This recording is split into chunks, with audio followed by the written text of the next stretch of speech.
It is Sunday, September 5, 2021. Happy Labor Day weekend, and welcome to LCJ Live, your number one movie. We all knew it was going to be Shang-Chi, but now $71.4 million for the three and a half day weekend, the 4.5 day weekend, counting tomorrow. Disney looking at $83.5 million. That is huge.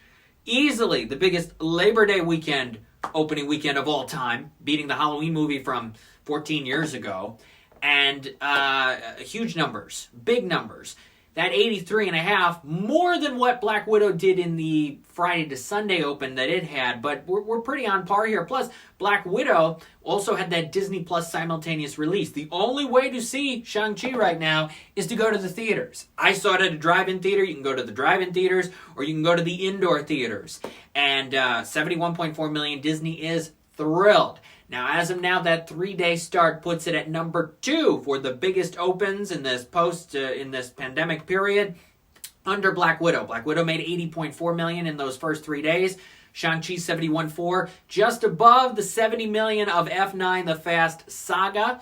But obviously that 83.5, and some people think it could go higher than that, it is huge. It would certainly put it over that F9 $70 million if you want to shake around the 3-day and the 4-day. But nonetheless, a very strong start. Disney is thrilled. Disney's thrilled about their other movies today, too. Free Guy, another $8.7 million in the 3-day. It's going to be at $95 million after tomorrow, and we'll get to $100 million. And Disney's got to be thrilled about that. Also, Jungle Cruise made another $4 million in this 3-day weekend. It's up to $107 after tomorrow. Universal Candyman, second weekend, $10.6 million for the 3-day. It's at about $40 million. And Paw Patrol, the movie, made another $4 million in the 3-day. Going to do about $1 million and a half tomorrow with kids out of school for Labor Day. And Paw Patrol, the movie, is at about $32 million. So a strong top 5. And obviously a strong number 1 in Shang-Chi, but a strong top 5 overall for the end of the summer. I bet the people at Sony today got to be saying, oh my gosh, Shang-Chi got the young adult crowd. It got the Marvel fans, but it got that young adult crowd. We should have kept Venom for September the 24th. It'll be one of the top, it'll be in the top 10 for biggest studio movie moving release date decisions out of this entire pandemic period. The fact that it's now going to go up against Halloween, and most people are probably going to want to see Halloween instead of Venom on October 15 as of this time. Yeah, that's a huge mistake. What's up, Brett Harity? Thanks for being here on LCJ Live. Happy Labor Day weekend. Don't Breathe 2, another $2.2 million. It's going to be closing in on $30 million-ish. But certainly not what the first Don't Breathe made several years ago for Sony. Respect, another $1.3 million. It's up to about $21.5 million. The Suicide Squad with $905,000. It has only made $55 million. Not a lot, all things considered, for Warner Brothers. And let's see, Black Widow. Black Widow came in 12th last weekend. It moved up to 9th this weekend as of these estimates as of now, because Black Widow paired with Shang-Chi and a lot of drive-ins around the country, including one in this area. So Black Widow got a little bit of a boost there, only dropping 5%. With $748,000. It is going to be at $183 million, still leading the way. But now it's interesting when you look at what Shang-Chi has done. Could Shang-Chi overtake Black Widow as the top grossing movie of the year? It, at this point, is not out of the question. It just depends on how big that drop is going to be. Shellfish Beach, thanks for being here on LCJ Live. The Protege made another $525,000. It is up to $7 million. That could be your number 10 movie as of this time. Still waiting to see a couple other estimates for films like Old and The Night House and some other movies. But as of now, Black Widow got a bit of a Marvel boost from Shang-Chi at some drive-ins. Also some drive-ins still had Free Guy pairing with Shang-Chi and even Jungle Cruise. Because as I wrote on my website, lights-camera-jackson.com, a blog piece I put out yesterday and I reposted this morning, Disney played the game almost perfectly this summer. They started out with Cruella, Memorial Day weekend. They put it up against A Quiet Place Part 2, and A Quiet Place Part 2 made $160 million. Cruella only made $86, but you know what? Cruella had legs through the season. It opened to 21, it made 86 total. That's a quadruple what it did in its opening weekend, and Cruella did well at home as well. We'll come back to what they chose to do in June in a second. Obviously, Black Widow, the simultaneous theatrical and at-home play in July, 180 plus million for that. Jungle Cruise, end of July, just a few weeks later, has done very well in theaters and at home. 2 weeks after that, Free Guy through 20th Century, doing well in theaters. And then just 3 weeks after that, here we are with Shang-Chi. So Disney staggered the movies well. Their only misstep was not also putting Luca in theaters. They should have put Luca in theaters, not just on Disney Plus, for multiple reasons. Number one, 2 Pixar movies in a row going directly to Disney Plus. Even the people at Pixar were not happy about that. Number 2, at that time, families were going to the movies. And Pixar isn't just for families, for just parents and kids. It reaches everybody of every age because it's Pixar. DreamWorks with Boss Baby and Spirit Untamed, and a few of the other studios that release family movies, even Space Jam. Pixar goes to all ages, and there would have just been adults, adult couples, older couples, who just go to the Pixar movies. And so Disney had a very big missed opportunity there to probably do at least 70, maybe $80 million. I mean, Luca could have done really well if they had put it out on June 18th in theaters and on Disney+. What Disney was concerned about at the time was Raya and the Last Dragon, when it came out in March, only made $55 million in theaters, and they didn't like that number. That number was too low to them with the simultaneous in-theater and at-home debut.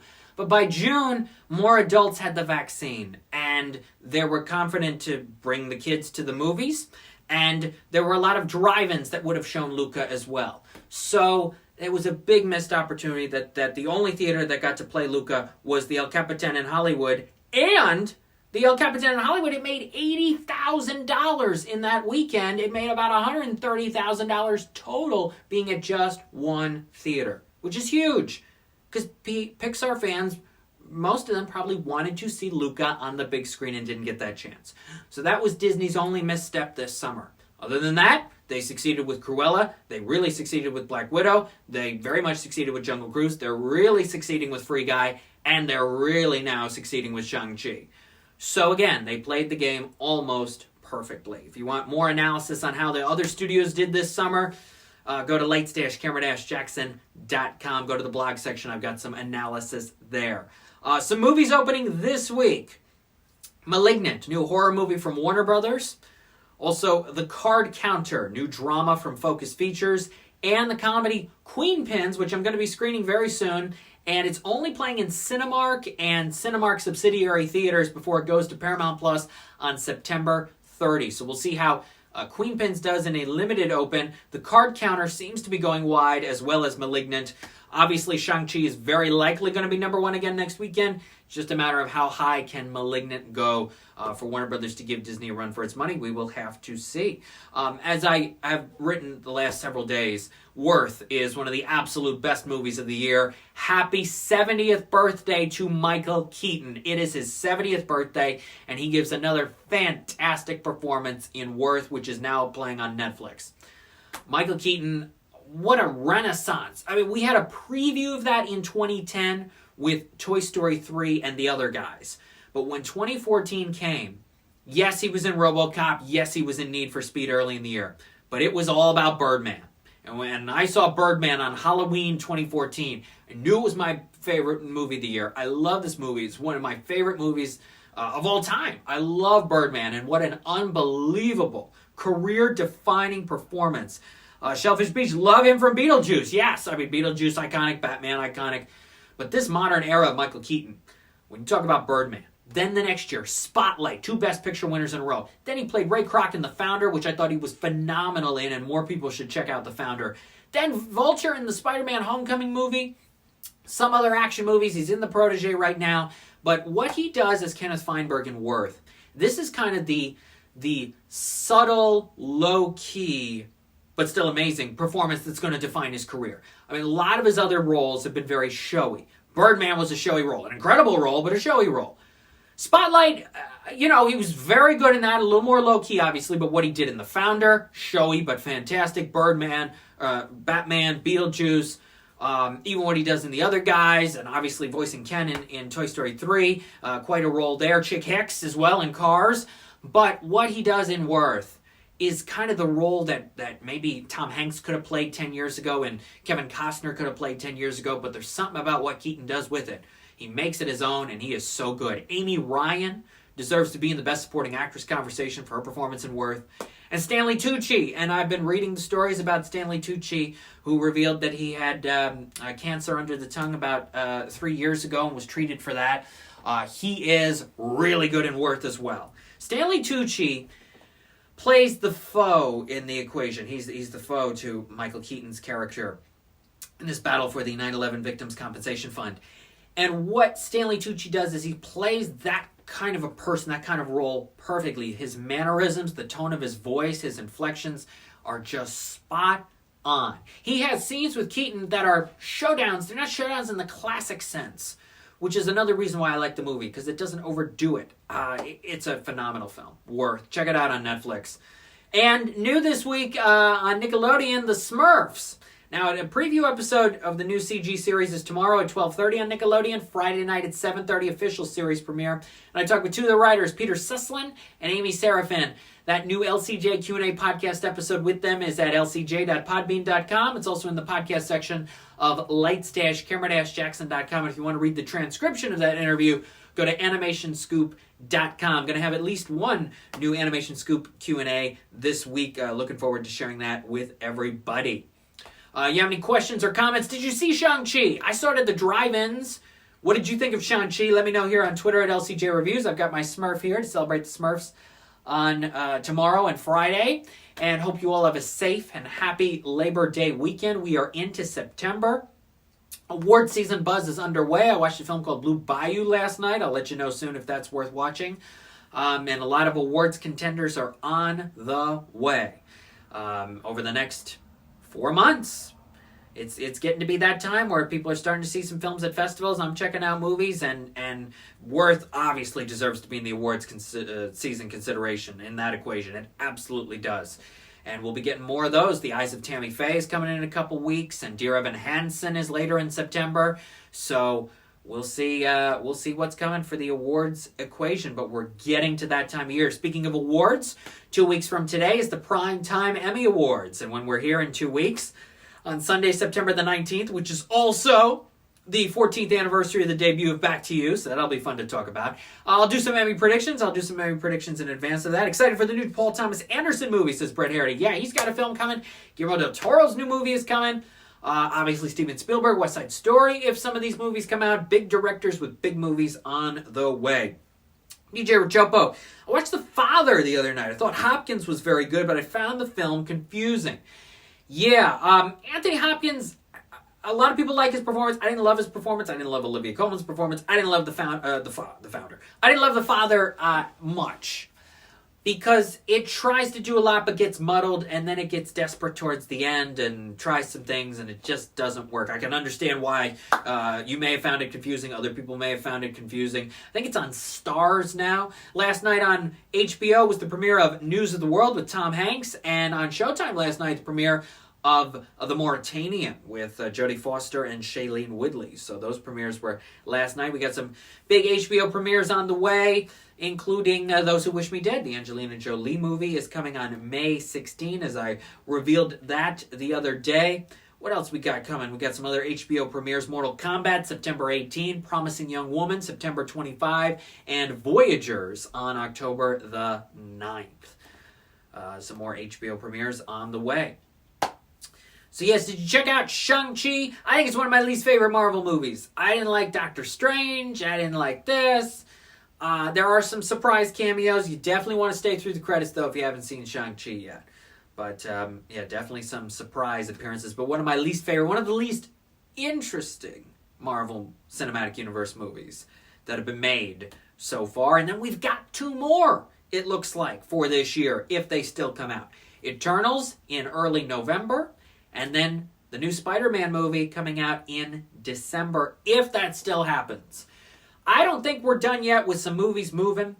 Whether it was Paramount this week taking Top Gun Maverick and Jackass Forever out of the equation, for this year. Paramount basically said, we're done with theatrical for the year. We put out Quiet Place, it did really well. We put out Snake Eyes, it didn't do well. We put out Paw Patrol, it's making the money that's making. We're done. We're done with theatrical. That's what Paramount said, because they had Jackass and Top Gun on the schedule for the rest of the year. They're done. Unless they move something into later in the year, but at this point, it doesn't look like that's the case.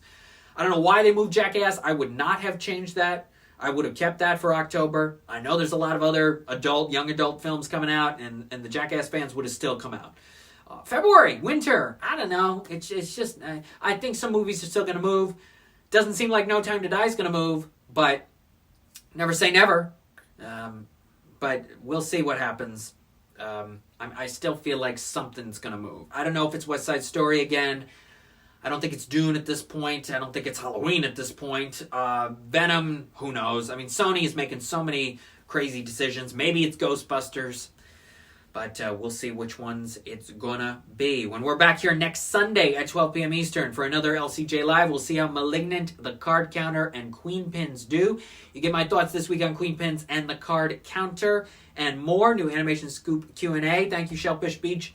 Enjoy your Labor Day as well tomorrow. Stay safe, stay well, stay positive. Abide by your theater guidelines. Support the drive-ins where you can.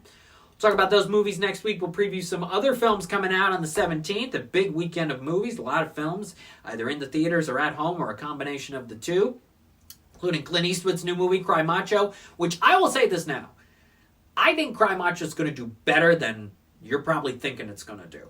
I really think it could do pretty well. Maybe better than The Mule did. I don't know about 100 million total, but maybe better than, I think The Mule opened to 18 million. It could do more than 18 million. It depends on how many older people go. And if you don't stay home and watch it on HBO Max, and I think young people curious that maybe this will be the last Clint Eastwood. We all thought The Mule was going to be his last starring role. Now maybe it's this. I feel like Cry Macho is going to do well. I really do. So we'll talk about that and more next Sunday on LCJ Live. As always, follow me on Twitter at LCJ Reviews, Instagram at LightsCamJackson, and the website is lights-camera-jackson.com. If you want my rapid review of Cinderella, which is now on Prime Video, go to youtube.com/LightsCameraJackson. Thank you for watching this episode of LCJ Live, and a happy Labor Day tomorrow. Take care. Bye-bye.